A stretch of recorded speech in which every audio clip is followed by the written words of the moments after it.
And welcome back to the show on allsportscleveland.com, the talk of the land. We just had the Cleveland Fusion get finally here into studio. We're going to take one more break before we officially talk to them and everything. But, Steve, I know you have the background on them, so why don't you take it away here? Sorry about that. I forgot that you weren't next to me anymore. Yeah, that was my fault. I moved on you. So we have a little bit of background here. The Cleveland Fusion, they are a professional women's football team, and they play here in Cleveland. They started in 2001 was their first season. They've had some really good seasons. They've had some not so good seasons, and that's expected. But there are more than 65 teams in the United States that play professional women's football, so that's really cool. The Fusion play against teams in Pittsburgh, Indy, D.C., New York. Obviously, they're kind of surrounding us here. Yeah, right. So they also play other teams. But they have 8 regular season games, so they have a shorter season than the men. And their season starts in April. So it's actually kind of like a late spring football season, which is really exciting for football fans because we actually have a chance for more football. Right. I know for me, I'm going to try to get to at least one game. Yeah, for sure. Now that I know about them. Yeah, unfortunately, I have to admit I didn't really know that we had a women's football team. Yeah, right. I hate to admit that, but especially since I'm being looked at as I say that. But they are here, and I'm excited for it. Again, it's April through June, with playoffs in June and July. And so that's cool. Some of them, some of the women that play for this team, they have played football before for like their high school teams and things like that. But most of them actually played other sports in high school and college, and now are learning the game of football. So that's kind of cool that they're taking up this game and playing it just as well. It's going to be pretty fun to have them in studio, talking to them a little bit, and just kind of see how their game is compared to the NFL, Yeah, and it's kind of cool. And we just found out, actually, that most of the women on the teams play both on the offensive and defensive side of the ball. Right, that is a little bit different. But, obviously, that's really cool because, obviously, we have Amber Kirby coming in, and she plays quarterback and linebacker. And that's pretty awesome. Yeah, both really, difficult positions. Right. Obviously the captain, most of the time the captain for both sides of the ball.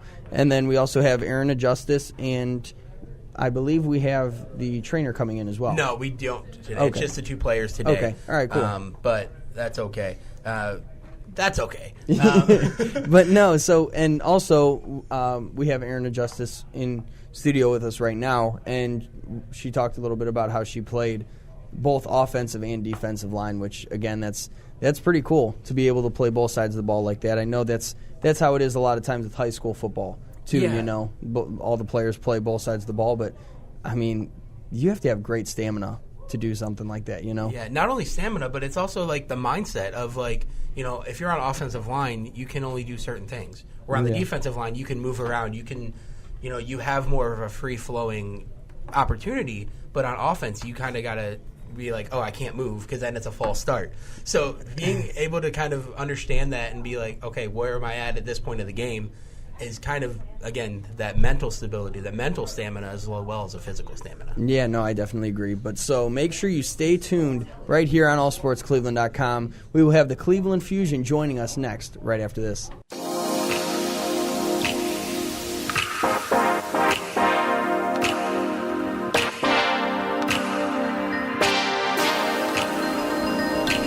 And welcome back to the show. Steve Baker here alongside Brandon Wolf, and we have our guest in studio from the Cleveland Fusion. We have linewoman, I guess, offense and defense, Erin Ejustis, Cleveland's own, and then we have Amber Kirby, who is the linebacker and backup quarterback, I just found out. So welcome into studio. We love that you guys are here. Yeah, definitely great having you guys here. Yeah. So again, it's the Cleveland Fusion. Their season starts in April. They play at the Maple Heights High School. Tickets are $15 for adults. Kids under 12 are free. Seniors and students are $5. If you know a player on the Fusion, you can get tickets through them as well. So definitely make sure you get out and check them out this spring, I guess. Brandon, you want to go ahead and take it away? Yeah, first, I actually have a question for Erin right away. Obviously, you're born and raised in Cleveland. What does it mean to play for a Cleveland-bred team rather than like last year, 2 years ago you said you played for Phoenix? Yeah, that's correct. Yeah, 2 years ago, I played for the South Carolina Phoenix. I mean, it's you know, you have a love for the game, so you're gonna put your all in it. But just being able to play for the home team, you know, your family's here, your friends here, you know, they can show up to the game and support you. And if you're from Cleveland and you're a Cleveland sports nut like I am, you know what I mean? You want to see every Cleveland team succeed, you know. So just to be able to be a part of something special, you know, bring a football championship to Cleveland and do it through women's football, you know, it's inspiring, you know, and it's just something that, you know, you put your all into and you put your heart into. And so, I mean, it's just something to get up and get excited about. Yeah, for sure. It definitely is. Like you said, I mean, to win a football championship for Cleveland in women's football definitely puts the Cleveland Fusion on notice, you know? Oh, yeah, definitely. Yeah, and so kind of for both of you, obviously I was doing the research, and it said that a lot of you have played other sports coming into this, and you're just kind of learning the game of football. So what, I guess it's a two-part question, what sports have you played in the past that kind of led you to football, and what, I guess not led you there, but what did you play, and then what made you kind of decide you wanted to play football? In high school, I played basketball, co-ed soccer, varsity, all 4 years for both sports, and then I ran track. Outside of that, I had 3 big brothers growing up, so it was kind of like street basketball, street football. So neighborhood kids coming around playing, you know, Dino Man and stuff like that, Kill the Carry or whatever you want to call it. Right, yeah. I got into co-ed flag football leagues and then the two-hand touch leagues. So that's what really brought me into it. I met one of the Fusion girls who, she's a prior player. I met her through the co-ed flag football, and she's like, hey, you know, you should come and try out. And I'm like, you know, and I play football, but I kind of do my own thing. I run the route I want to run. I throw the ball that I want to throw. It's completely different. So I just like, all right, I'll give it a try. And so the following season I came out, and since then, I mean, I've always been an athlete, always been aggressive. So I'm like, all right, let's just apply that to this kind of, it was a whole bunch of learning though. Like this is my 3rd season. I'm just now being able to apply everything into the sport. So much learning, so much I did not know. Yeah. So. That's awesome. And Erin, same thing for you. Yeah, I played softball, basketball, and volleyball in high school. I've always had a passion for sports, all sports, you know, baseball, football, basketball. And same thing, you know, I wanted to play back in 2014, but unfortunately I couldn't because of my work schedule. And then once I played my first year with the South Carolina Phoenix, you know, it just turned me out. You know what I mean? There is no walking away from playing, you know, women's tackle football. And like what Amber said, it's definitely a learning experience. You know, as women, you know, you look at some of the greatest athletes in the world, and, you know, they've been at their craft since they were toddlers. You know, little boys, you know, they grow up getting footballs thrown to them by their dads, you know what I mean? And so it's taken them, you know, 10, 15, 20 years to be great athletes, and here we are getting at it kind of behind the ball and late in life and just trying to apply it, you know, as an adult. And, you know, and having other things going on at the same time, you know what I mean? We all have full-time jobs. This is not something that, you know, we're getting paid for. And so we take a lot of our personal time and energy in order to be great at it. And, you know, so just being able to take what the coaches are teaching us and watching film and, you know, looking at things on paper and, like Amber said, being able to apply it, it's challenging, but it's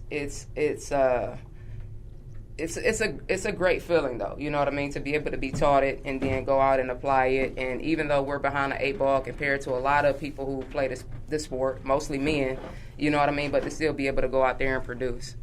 So for me, I guess my question is, like, I played basketball in high school. I obviously know about that competitive nature. I see you smiling, Steve. You don't have to. I know I'm short. I get it. I was like, you're 5'2". What do you mean you play basketball? Hey. I'm not 5'2". So, what is your favorite part about not only playing football but growing up playing sports in general? Just being a part of a team and working together for a common goal. You know, anytime you get a group of people together and you're around each other as much as you are practice, team events, you know, you become a family. And just working together to accomplish something, I think is probably the most important part, you know, bringing a bunch of different personalities, different backgrounds, different experiences together, and then just making it work for something positive. Yeah, I can second her on that. I agree with that. And you have to understand, we all meet as complete strangers, so I'm trusting in you to do your position so I'm not going to get injured. And another big thing is I have 6 nieces and 3 nephews.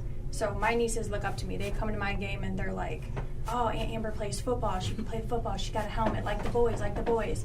And it shows them, like, you're a girl, but that's okay. You can still do what I'm doing. It's building that with your teammates, but also you have little girls looking up to you who want to be like you. The little cheerleaders like, oh my gosh, she's got makeup on. Yes, I do. Like I do. And you can play this sport and you can have makeup on too. That doesn't mean anything. Get out there and you want to play, you're going to play. Right.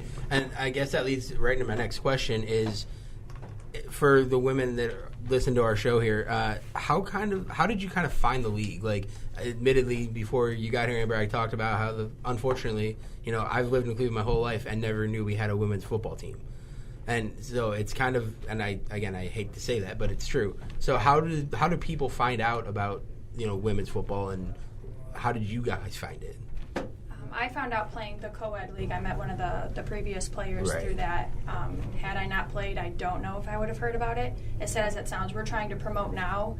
So my family, they've never heard of it. And then they're like, oh, so then they tell, you know, their friends at work and stuff like that. So then, and then people at my job, my bosses are like, what, where, what is it called? I'm like, just look it up. So it's a lot of word of mouth. It is. And then we have Elise, who's very good at promoting and advertising and getting our name out there. She's and the trying best. to get involved with other like schools and stuff to get their kids involved. We got the Gunning Gators are our cheerleaders, so the Gunning Recreational Center. So It's basically word of mouth getting it around. Awesome. And for Erin, you said you played for the South Carolina Phoenix before. So what made you, again, you said you're from Cleveland.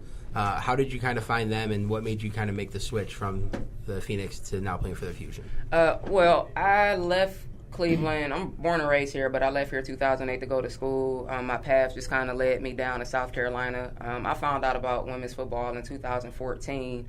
Just trying to find like a rec league, basketball, anything, you know, just to kind of stay active. And then I just Google, you know, women's football. And I'm like, oh, wow, you know, there's like women's football. And so I've kind of been stuck like glued to it, you know, ever since. And I was living in South Carolina at the time. There was a team down there.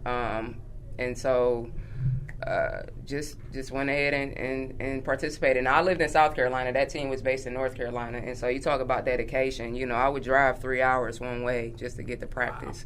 Wow. You know what I mean? So that team was based out of Greensboro, North Carolina. Okay. Yeah. Wow. So I have a question for you guys, too. You talked about playing those other sports in high school, growing up playing football with your brothers. What were some of the challenges that you had transferring sports, basically? I would go ahead and say the physicality of the sport. Co-ed soccer, you played against guys, but you're not allowed to get that physical. You get physical, you're getting carded. Right. Here you have to get physical. Right? Yes. Basketball, I mean, I've gotten in trouble for throwing elbows and stuff like that. You can't do that, all right, Amber? You can't do that. And even in the flag leagues, you can't get physical. It's not full contact. You just can't. And I was always for that. So now I can get physical and I can do what I have to do to win a game. Like, Oh yeah. It's definitely not a sport for the weary. You know, I would say that, and I want Amber 100%. Just the physicality, the nature of the game, to be able to take a hit, get back up, and go out there again, or go through a week of practice where we're doing Oklahoma drills, and your whole body is sore. You know, you can't even turn your head because your neck is hurting so bad, you know what I mean? And to go out there a couple of days later and do it again, you know, you just are continually pushing yourself to your physical limits. All right, and we're going to actually take a quick break here. When we come back, we'll have some more questions for Erin and Amber here from the Cleveland Fusion. You're listening to The Show here on allsportscleveland.com, the talk of the land. This is Brandon Wolf. Welcome back to The Show on allsportscleveland.com, the talk of the land.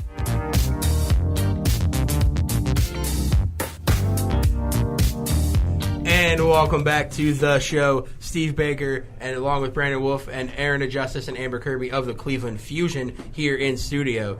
And during the break we were talking, Erin, you had mentioned that you kind of have other jobs and you have other commitments. So for both of you, how do you kind of balance your life outside of football? We were just told, surprisingly, you actually have to pay to play the game.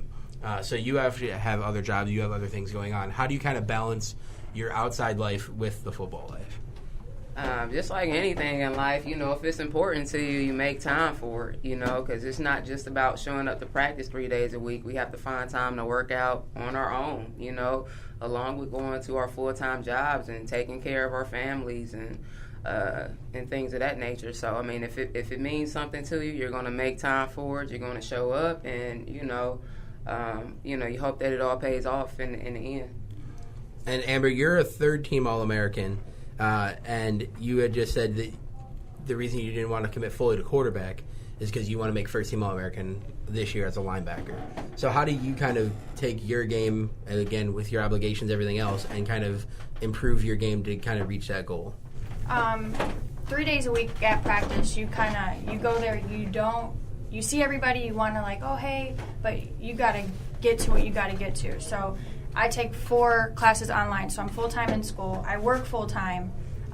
It is time management, and although football is work, it's kind of like a getaway. It's not homework. You're still learning, but it's totally in a different way.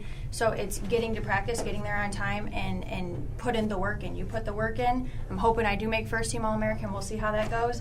But yeah, time management. You have to want it. If you don't want it, you're going to slip by, Yep. and that's anything you do. That's work. If I don't get my head in the textbook just as much as in the playbook, I'm going to fall behind. You got to keep up with everything. Right. Yeah. So during the break, we talked a little bit about your rivalry. Now, I know in the NFL, we talk about the when it gets to week 16 and we're playing the Pittsburgh Steelers, everybody's looking forward to that game.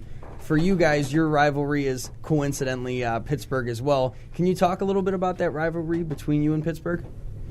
It's there. That's all I can say is, unfortunately, it is there. They are a very, very physical team. That will be the first game of this season, and that's going to be a tough game, but we have numbers this season. Our rookies are tough. Since being my 3rd season, we have some tough rookies who are still there. I know as a rookie, I was like, you know what? Why do I keep coming back? My body hurts. This hurts. I would go home crying. I'm like, all right, why am I coming back? And you keep coming back. These girls are going to keep coming back. We've started Oklahoma, so we're hitting every day, and they're still showing up. So yeah, they're our rivals, but we have a nice gang with us this time. So I'm ready for it. I'm really excited. Yeah, and then, just being a fan of Cleveland sports and sports, period, you always get up for the rivalry games. And even as a rookie, I haven't been here for the previous games the Fusion has played against the Pittsburgh Passion, but as a rookie, I'm ready. I'm excited. I'm getting up. We're out here fighting together, and we want to go out there and we want to beat that team. And that's just any rivalry. You get up for it, whether you're a vet, whether you're a coach, whether you're an owner, whether you're a rookie. Let's get it together and let's go out here and beat this team. So, Amber, obviously you play the linebacker position. You play the backup quarterback position. Both of those are, most of the time, they're captain positions. You have to have a lot of leadership to play those positions. Can you talk a little bit about how playing the linebacker position and really just playing for the Cleveland Fusion in general has helped your leadership? I'm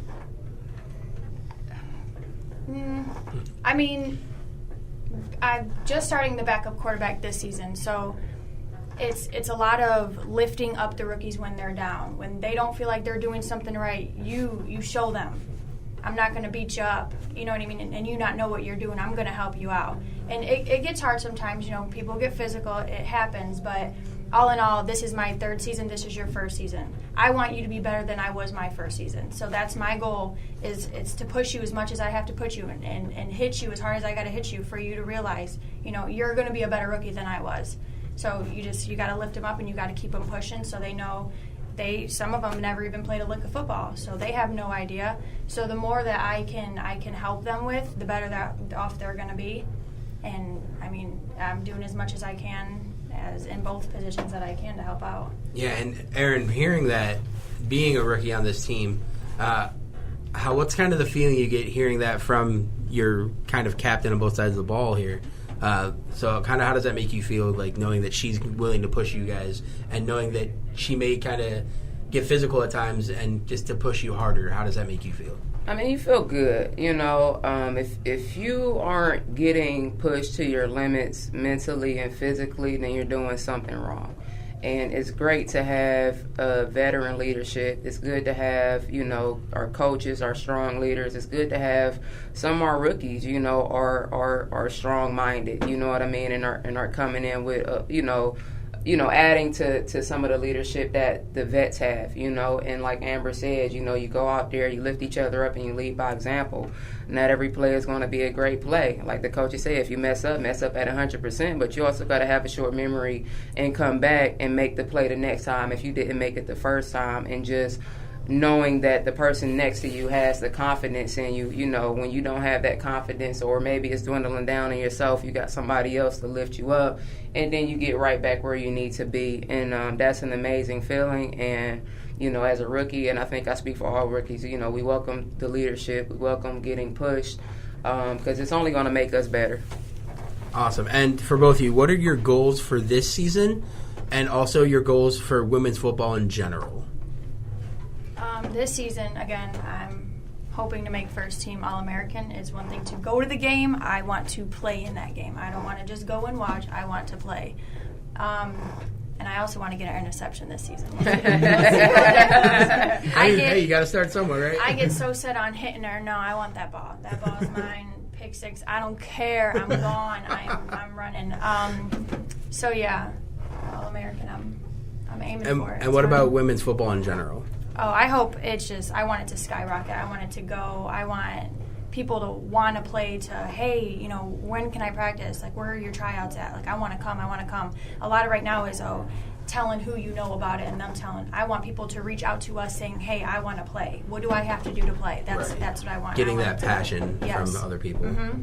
Yeah, well, as a team, you know, the goal is 1-0 every week. You know what I mean? We want to go out with the intentions to win every game that we play. You know, as a rookie, you know, I'm not putting in all this work in and out of practice for no reason. You know what I mean? I want to come and be an asset to this team. I want to go out there. I want to make plays, and I want to be a part of why we win games, you know?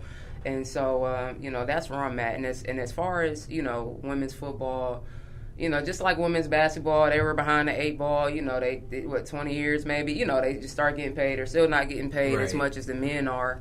But just getting to the level of equality, I want to say, when it comes to women's football. You know, hopefully we can start eventually getting some backing by, you know, men's football, you know what I mean? You know, maybe, you know, and so there are a lot of people who don't want men to play, let alone women, but to each their own, you know. But if it's something that you want to do, you know, we just hope that we can get the support to where we are on TV, and we do have, you know, sponsorships, you know what I mean? And shout out to Metro Health. This is their second year sponsoring the Cleveland Fusion. We've got, you know, trainers that show up, help tape us up. You know, if we're battling with anything, they help keep us together. But just getting recognition, because like I said, we're not getting paid, but we're putting our bodies on the line too, and we're in pain, and our bodies are sore. And to not get paid for it and just to do it purely because you love the game, you know, you can't do you know, you have to respect it, you know? Definitely. And Erin, we talked a little bit off air, so I'm going to kind of throw it over to you here. Obviously, Kareem Hunt, you're from Cleveland. Yep. You understand the Browns. Yeah. All too well, you know? Right, yeah, we've had a lot of awful seasons here lately. But Kareem Hunt, we all understand. Brandon and I talked about it before you guys got here. We're totally against, obviously, what he did. I think I would like your perspective, not just from a woman's perspective, but also a woman that plays the same sport. How do you kind of feel about Kareem Hunt getting that second chance and coming back or getting signed here in Cleveland? Well, you know, I go through life. I'm no one's judge or juror, you know. We all make mistakes, and if we all had our mistakes broadcasting on national TV, we all have fingers pointed at us. But we know the NFL is a business, and it's all about football decisions. And who am I to determine if he deserves a second chance or not? And I think he does. I think everybody deserves a second chance. I think he's going to be an asset to the team. I think we have a good team this year. We're going to see what we do in the draft, and if we make a playoff push, or if Chubb or Duke gets hurt, we have a safety net there. And so, I mean, I'm okay with it. You know, it's a football decision. He's a great football player. You know, he's come out and was apologetic and, you know, took therapy, whatever, you know, whatever he had to do. He's doing all the right moves here so far. Right, he's making all the right moves. And so, you know, Dorsey, he's making decisions, you know, that are going to be good for the team. And honestly, I think he's an asset. And if he could play this year, I think he's going to help us. Awesome. So we're going to take one quick break. When we come back, if you two would like to stay and participate in our last segment, fact or fiction, we're going to do a quick fact or fiction. But this is a Cleveland Fusion. Their first home game is going to be April 13th against Indy. Again, that's at Maple Heights High School. Tickets are $15 at the gate. Seniors and students are $5, or you can get a hold of a Fusion player and get tickets directly through them. You're listening to the show here on allsportscleveland.com, the talk of the land. This is Brandon Wolf. Welcome back to the show on allsportscleveland.com, the talk of the land.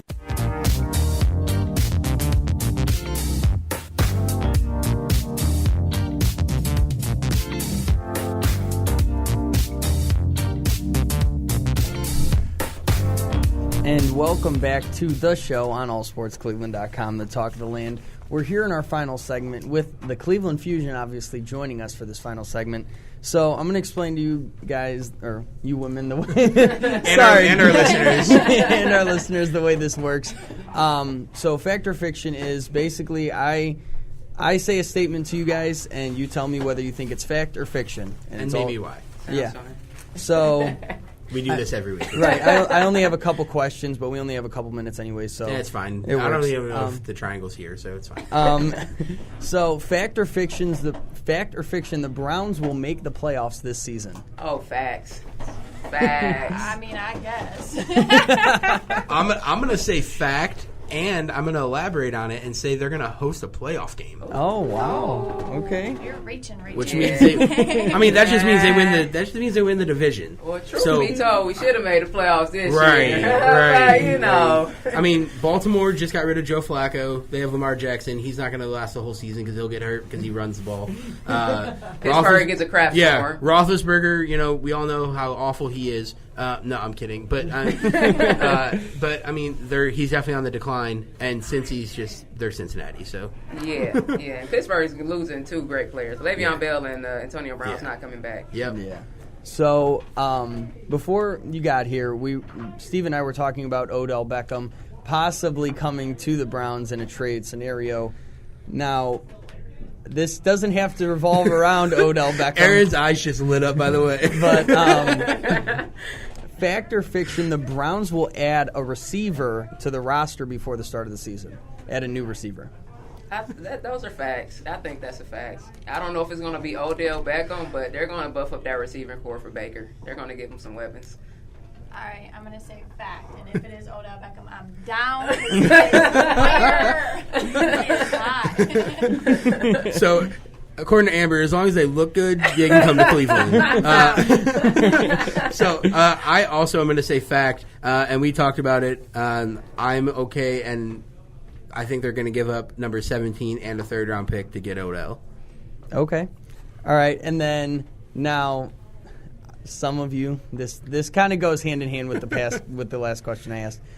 Fact or fiction, Odell Beckham will not be on the Giants at the start of next season. That's tough. I'll take it. It's fact. I don't know if he's going to end up in Cleveland, but he wants out of New York. He has Eli Manning, who, I mean, let's be honest, Eli has been good for the past 3 years. So he doesn't have a quarterback who can throw him the ball, and that's what he wants. And he's making it known to everybody, especially in the locker room, that he doesn't want to be there. So he may not necessarily come to Cleveland, but he'll be gone from New York. Ditto. They're just like, wow, okay. Baker? Linebacker, you got Odell. I'll take them both. By the way, can I talk about this poster? I see How it. creepy is that poster? He's like, What's creepy? Yeah, look at him. Look at the way he's staring at you looks, right now. He looks dangerous. Right. He looks dangerous in multiple ways. It's kind of scary the way he looks at me. I don't like it sometimes. I like it. It's all good. Amber's like, he could look at me like that all day. Now that one. All right, Yeah. and then final question on Fact or Fiction. Say Odell Beckham does get traded, the Browns are the most, or the best place for him to be if he were to get traded. I say fact. You got a good young quarterback. Baker's gonna toss that ball up to him. Yeah, and we talked about it before you guys got here. Even if Odell doesn't lead the team in receptions on the Browns, I think it's okay, and he's not going to have that attitude because they'll be winning games. Yep. And that's what it really matters, is winning. So, he's going to still get his touches, and he's going to get them, but he may not lead every week, but I think as long as they're winning, it's fine. Yes. So we're going to close out the show. Thank you so much for the Cleveland Fusion, Erin and Amber, both for joining us on the show today. And make sure you check out their Twitter at Cleveland Fusion. Again, their games start April 13th as their home opener against Indy. Again, that's at Maple Heights High School. Tickets are $15 at the gate, or get a hold of a player, and you can get tickets directly through them. For Brandon Wolf, I'm Steve Baker. Thank you to Amber and Erin. This is the show here on allsportsgaming.com, the talk of the land.